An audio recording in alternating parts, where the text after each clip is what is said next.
So, before I start asking questions, I just want to get a show of hands about how many people actually have questions in the audience. Just 1, 2, 3, 4. Okay. So which means, I don't want to take up all the time, so I would lead off with a few questions and then maybe hand it over to you. So we really had, as I looked at it, 2 sets of talks. First focused on more or less professionalization idea and how to get people on the ground connected in some way. Chris talked about the IAPHL, George talked about in the humanitarian area, which is, that organization is further advanced and doing a lot more things.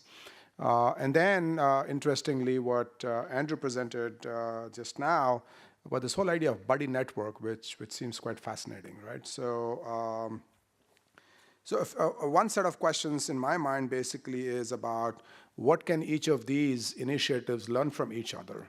I mean, clearly HLA is much more advanced, has been working in that area. George, you talked about potential collaboration with IAPHL. Chris, maybe what's in store for IAPHL going forward? Do you see what kind of collaboration or maybe a pathway, similar pathway do you see with HLA? Andrew, to you, the question really is, what would it take to build a buddy network like what you have in the Pacific Islands in other geographies? Is there something culturally specific about that region that makes it, easier perhaps to develop in that region versus maybe in different geographies like the African continent, et cetera, and how would you do that? The other set of talks, which basically Leah and Wendy addressed, really the way I think about it is really system design. So the broader question for the two of you really is, when we talk about a competency framework or HR training, before that comes really the system design itself, because what you highlighted is the way you design the system fundamentally might alter what capability you're expecting from the people who are actually running these systems. So the interface between system design and the competency framework itself, how should one think about some of those things? So let me lead that off and maybe feel free to respond, and then we will open up for questions to the audience. So let's go with the first one on the professionalization. Yeah, thanks, Ravi. What can we learn from each other? I think maybe I mentioned this too much in my presentation, but I think there's a lot that we can learn from each other.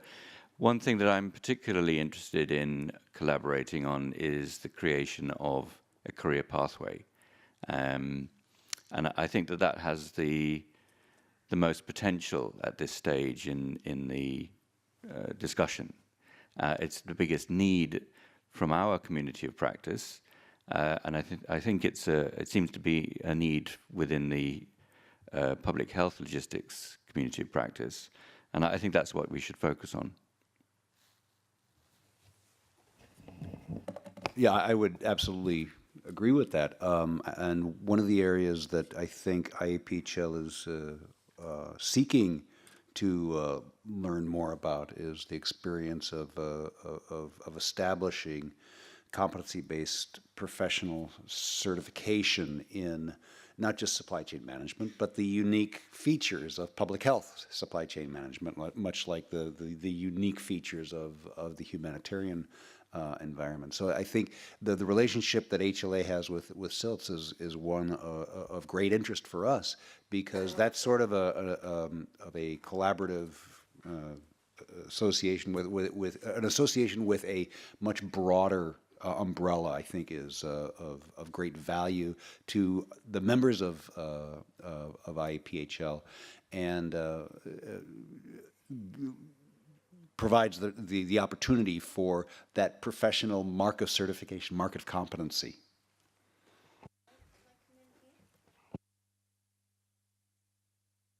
I'd just like to pick up on point on the on professionalization and learning from each other. Was when CILT first was asked to develop a certification program for humanitarian logistics, we thought, well, it's going to be very different from the commercial sector and our existing competency frameworks. But in fact, and we spent a long time on developing the competency models on which our qualifications and certification program are based. But what we found in the end was, in fact, the competency model and the skills that we were asking for were, in fact, very similar. So, you know, the warehousing skills, the transportation distribution skills were the same. What differed was the context and contextualizing what you are doing in your training and development of people needs to be in the context in which you're working.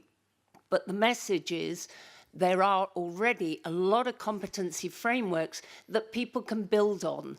It really isn't starting from scratch. They're already out there, and it's taking them and making them contextually specific for your